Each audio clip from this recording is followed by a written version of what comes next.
Come see us doing live shows. We'll be in Los Angeles, Honolulu, Baltimore, Atlantic City, Cohoes, New York, Providence, Rhode Island. Go to jimmydore.com for a link for tickets, and only jimmydore.com. They are fining people in Canada now, for the people who protested against the mandates and the COVID lockdowns and stuff in Canada. And we have a guest on who's one of them. Here's one of the headlines. Judge gives over $21,000 in fines for pandemic-related health violations. You want to read it? This is just one of the fines our guest has received. A Moose Jaw, that's up in Canada, a Moose Jaw provincial court judge has handed out $21,300 in total fines to 4 people who participated in a freedom rally in 2021, and they violated the pandemic-related health orders. Judge Brian Hendrickson announced on April 4th that he would fine Mark Friesen $10,000, Richard Wintingham $6,500, Che Craik $2,800, and Jasmine Grandel $2,000 based on the evidence called during a trial, right? In turn, the judge gave Grandel 3.5 years to pay, so they're doing this. So here's somebody bring on our guest. He's a Saskatchewan-based podcaster, RB Ham, who hosts a Rumble exclusive show titled Beyond the Pale. And during the pandemic, RB helped lead the resistance to government mandates and was targeted for retribution as a result. Please welcome RB Ham. Hey, RB, how are you? I'm doing great. Thanks, Jimmy, for this. So tell me now, you've been charged. Yeah. And you got fined. How much are you fined? Well, I got 8 tickets in total eventually, and it totaled up to $47,500. My friend Mark Friesen, the Grizzly Patriot, who's also announced there, he got 10 tickets. Che Craik, I think he only got that one time in Moose Jaw. He was the PPC candidate for Swift Current at the time, and we went down for Moose Jaw at the time, and we went to Moose Jaw to support him, his candidacy, and to show that and we believed at the time it was unconstitutional, these mandates, because they went against the charter. Sure. We believe that. So here's some of the stuff that they're fining people for. So the judge indicated that the Crown had proven. So you've got $45,000 in fines, and this is just from one case. The judge indicated that the Crown had proven that the 4 had engaged in a prohibited act, disobeying a public health order, and had fully confirmed their identities. Thus, they were guilty. Quote, I agree with the defense that there's no evidence as to the impact of public health restriction in this case, and no evidence that anyone contracted COVID-19, the judge said. So what he's saying is that, there was no consequence of what these people did. And what did they do?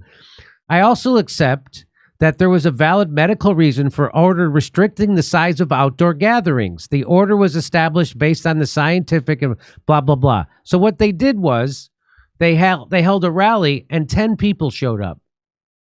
And they all got fined for gathering outside 10 people to protest the COVID policy. And the judge says, nothing happened. Nobody caught COVID because of it. There's no blah, but I should. So then he fined him. So you are fined $47,000, which is a lot, because you've got how many? 8 tickets? Yeah, I got 8 tickets. And so so now to pay this, because you're not a wealthy man, that you have set up a Give, Send, Go, and it's got to be Give, Send, Go, because if it was GoFundMe, they'd take all the money. So you could go RB Ham or Richard Wintingham. How do you say your last name? Wintringham. Oh, okay. That's very nice. So you can go there and help out. He's got $47,000 in total. Now, how long did they give you to pay it? Well, they come due at varying times. Right now, I owe $10,500. But the next and when year, is that due? Oh, it's already been due. The $10,500 is already due. The rest come due at varying times. Some later this year, some next year. Because when we were fined these fines 3 years ago, we were given so many years to pay, right? Yeah, and it was the excessiveness of the fine, $2,800, of course, right? You've got that button. The excessiveness of the fine was designed to shut people down and to shut them up and not speak out. Right. Because this was in 2020. We got these tickets in 2020 and 2021. Later on in the year, in 2021, was when I got my first one, and I was the first one to get a fine in Saskatchewan because when they announced the mandates, we had a demonstration in Saskatoon. We went into the mall, the Midtown Plaza here in Saskatoon, and we marched around and said, this is unconstitutional. This is illegal. Fight back now. Do not comply, or else they'll just keep going. And because we already knew what the plan was from Event 201, for crying out loud, from Operation Lockstep, from all the years of my research. I knew this was a scam right from the start. They tried to scare us to death with the Zika virus hoax and all this other stuff, and they conditioned people to believe that these medical authorities at the World Health Organization and the World Economic Forum and in our public health system, they're just infiltrated with these World Health Organization people that are running everything. And this was a plan right from the start this was a test run for complete totalitarian control. I could see it happening, and I was called a conspiracy theorist. Going through what we did, it broke up my family. Half my family hated me and wouldn't let me go to Christmas gatherings the last 3 years. Thankfully, this Saturday, I'm going back for the first time. Me and my wife have finally been invited to a family gathering. And this is all happening at the same time. People are waking up. Everybody we know knows people that got hurt by the vax. Everybody knows that they went too far with these draconian methods. And even like what I was saying, when I started the demonstrations and helping people, organize them, was because we knew by then through the Great Barrington Declaration that they were doing this wrong. They'd rewritten all previous pandemic regulations to this new total lockdown mandate, scare people into submission. They even had a nudge unit at our Canadian Public Health Agency. Theresa Tam, that person who ran the whole thing, had a nudge unit where they openly bragged about how they were behavioral psychologizing people into compliance, working with the media, with government. It was absolutely horrendous.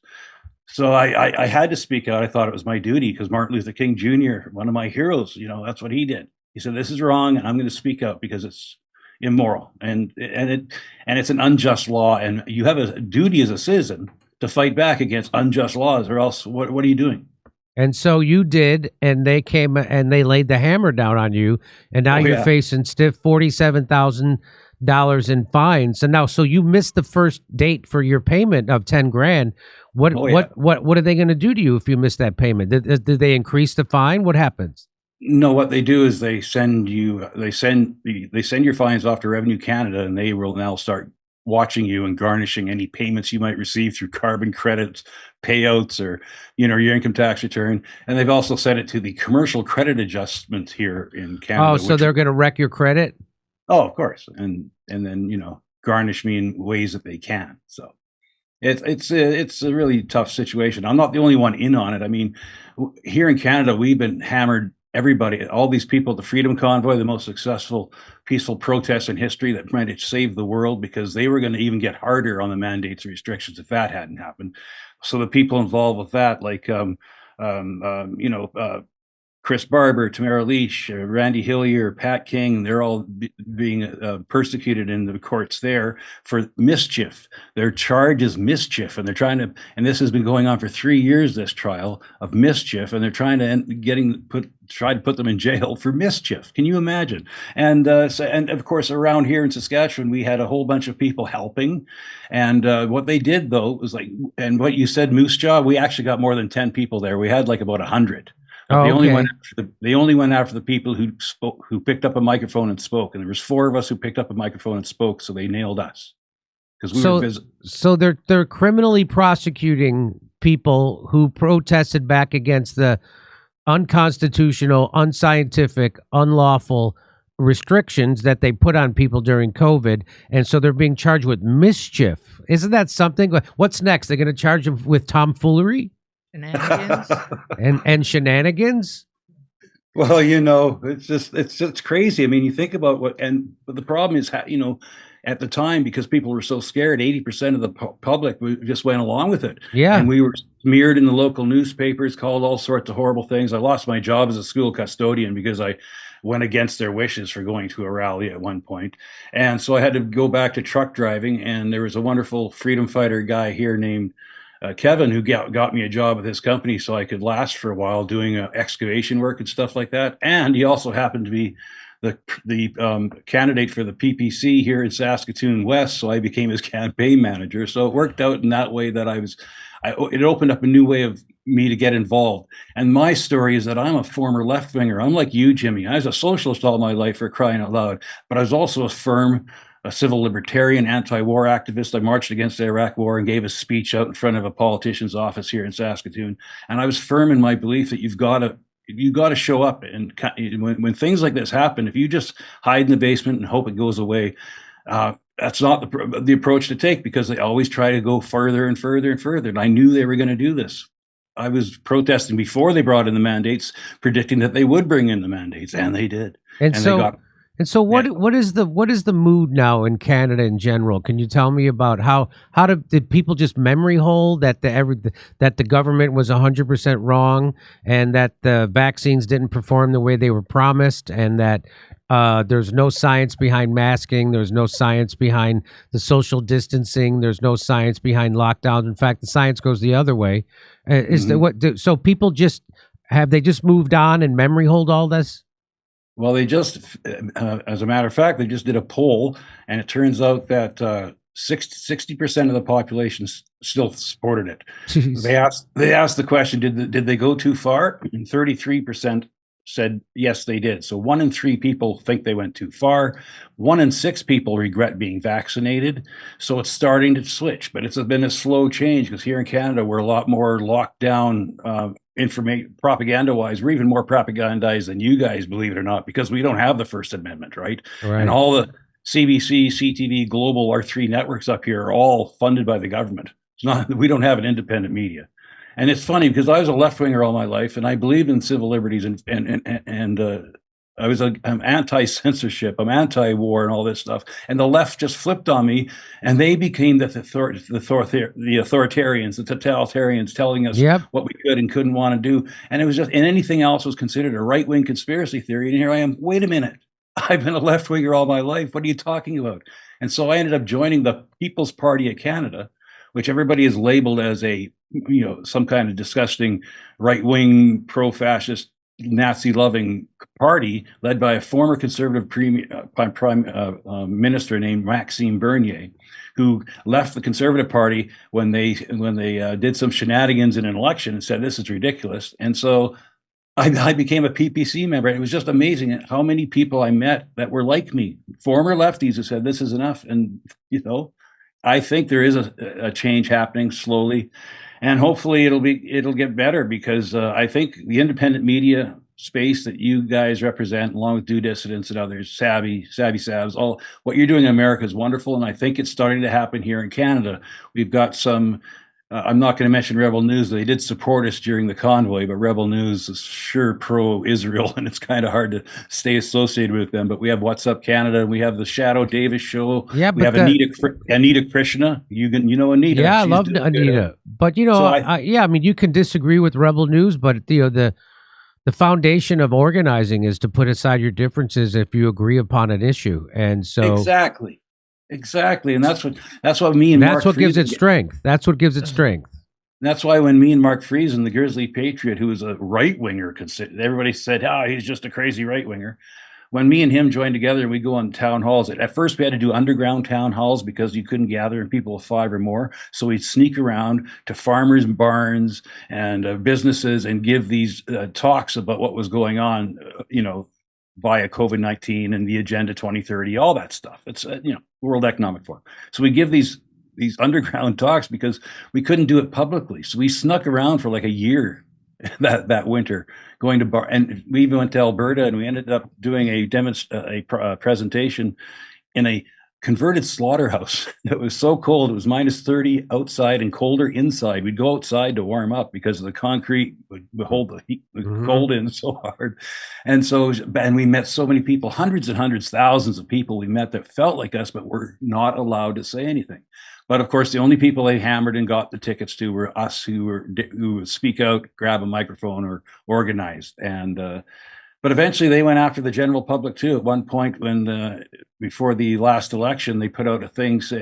The Saskatoon police put out pictures of faces of people that went to a rally that we had for Maxime down here in the park in Saskatoon. The police put out the pictures of the people who had attended into the paper and said, please identify these horrible scofflaws. Oh, wow. Dared to go. Yeah, they did. And they had it was called Crime Stoppers, and they had people phone in on their neighbors.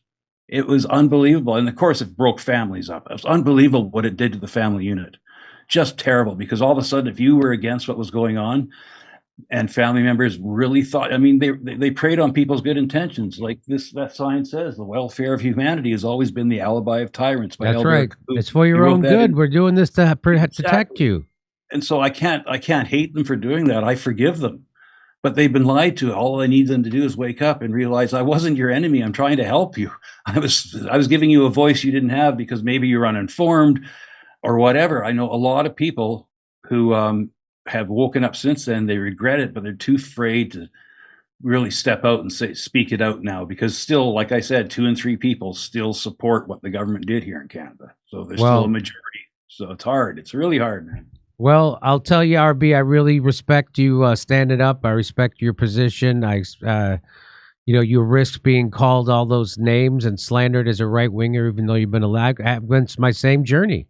Yeah, Same thing. I feel very simpatico with you. I have real sympathy and empathy for you. I don't know the difference between those words, but I want everybody to support. I'm gonna help support you. People go to his Give, Send, Go, and give what you can, because he's facing $45,000 in fines. And I want to quickly plug my channel. Oh, sure, go ahead. My Rumble exclusive podcast, Beyond the Pale. Beyond the I've had Pale. 47 episodes. I'm also a trucker, so I'm going to be heading out on the road Sunday, and I can only do my show once in a while, and it's hard for me to keep it up. But I think you like if you go back I've had Due Dissidents on. I've had guys like Gord McGill on, who was on your show. And we've had Gordy on, sure. And I had Savvy on one show, and I've had Anita Krishna and Dr. William Mackus, who's famous up here in Alberta. The Alberta Provincial Health Authority are going after him still today, trying to put him in jail. And so, and the frontline nurses like Sarah Chajonian, and I mean, there's so many people that need awareness and help. What's going on? Introduce some wacky people that people like to call about, the tinfoil hat crowd. Yeah, I like interviewing those kinds of people who think outside the box, and because, I mean, that's what this is all about, right? Information and awareness and stuff. So like guys like Boyd Anderson, and I just interviewed an MK Ultra survivor. Oh, really? And Diamond, she was associated with the Montreal McGill Clinic when they had MK Ultra experiments on patients against their will, run by some creep named Ewan Cameron, who was considered the top psychotherapist at the time. And he was doing LSD experiments and electroshock therapies on these people. It's all public and it came out full knowledge now. Everybody knows about this. But the shit the government gets up to, and the cross-borderness of it, because the United States and Canada are basically we're the colony of you just come in here and do what you want here. Your CIA runs our CSIS, your FBI runs our RCMP. When the president says, come here, Justin Trudeau jumps on his plane and just flies to wherever they tell him to go. He's just a puppet for the World Economic Forum. This is no longer, our national identity is completely crushed here in Canada. When Justin Trudeau became prime minister, the first thing he said was, we are now a post-national state. What? And that comes right out of the World Economic Forum, saying that we're no longer going to have borders. It's like from the speech from Network, right? Everything is just the transactional flow of dollars. That's right. And, it's just terrible what's going on. And so we're just fighting for ourselves, our national identity up here, trying to get back to what we once were. We used to be a great country. We were the ones. Remember under Lester Pearson in 1967 when he initiated the peacekeeping idea in the UN, and we would send peacekeepers to places to try to break up fights. And then after Clinton, Yugoslavia happened, and all of a sudden NATO and this whole peacekeeping thing became bombing people's countries to balkanize them. It's like, yep, for this grand strategy of the grand chessboard that that we have to have a war between Christianity and Muslims, and just for world domination. It's just crazy. So when you get far into, I'm getting a little off the rails here, but I just wanted to mention all those people and what we're doing, and please be a member of the channel. And I want to try out a couple jokes before I go. Well, Jimmy, RB, let me tell you, your protests against the COVID narrative has interrupted the international flow of dollars, and you will atone. Yes, sir. Okay. I know. So here's a couple jokes. So I'm from Saskatchewan, right? And there seems to be a lot of flat earthers up here. Well, if you've ever been to Saskatoon, Saskatchewan, and we're in the middle of the bald prairie, and if your dog runs away, you can see him run away for 3 days. That's right. So, I've been the there. reason we have so many flat earthers up here in Saskatchewan is because we have the evidence. Ah. And I'm sorry I didn't trim my beard in time. I haven't spent 3 months in a Syrian prison. So. Yeah, you should get if you get locked up, you're gonna come out looking fantastic. Yeah. Even your eyebrows. And I can't afford a manicure. They no kidding. All right, RB, it's great to have you on. Nice to have you on the show. I wish you well raising money to pay off your fines, and keep fighting the good fight. And I'll see you next time I'm up there. All right. Thank God for the Freedom Convoy. Okay. Yes. Thank God. Bunch of fascist Nazis. Anyway. All right. Okay, buddy. Thank you, sir. Come see us doing live shows. We'll be in Los Angeles, Honolulu, Baltimore, Atlantic City, Cohoes, New York, Providence, Rhode Island. Go to jimmydore.com for a link for tickets, and only jimmydore.com.